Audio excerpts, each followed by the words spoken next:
Joe Cioffi here for S&S Stormchasers as we take a look at what is going to be a rather interesting weather pattern that's going to be developing as we go through the week. So let's take a look at that. This takes us out far enough to see just exactly where things are going. And we've got some rain that's coming out of the middle Mississippi Valley that's heading for the East Coast. It doesn't look like there's any severe weather that's going to occur out of this.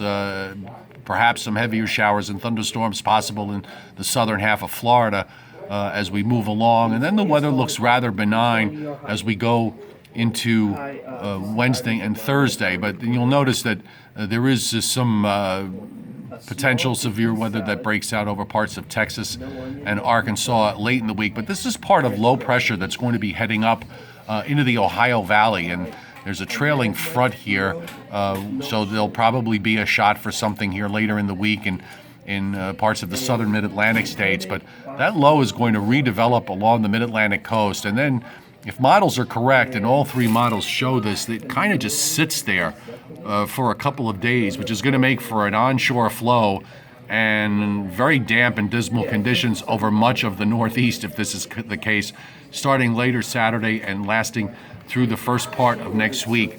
And I'm going to switch off to the upper air because you can see it better here what's happening.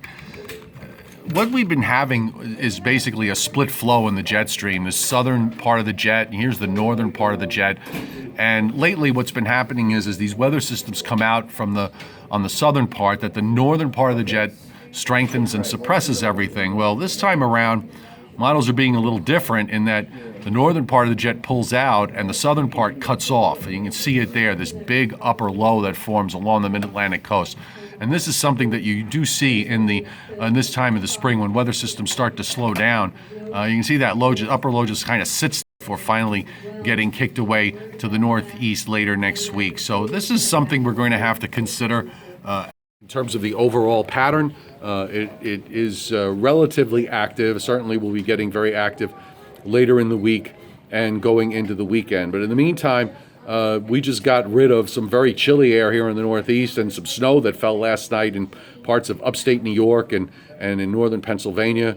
Also fell during the day yesterday. We actually had some grapple reported over parts of New Jersey and Long Island and Connecticut out of all of this. So it's just been an unusually cold air mass coming down for this time of year. We're going to get a bit of a break as we go through the rest of the week, and then we'll see what transpires as we head into the weekend. So be safe and have a great rest of your evening, and we will be updating you throughout the week here on S&S Stormchasers as weather conditions warrant.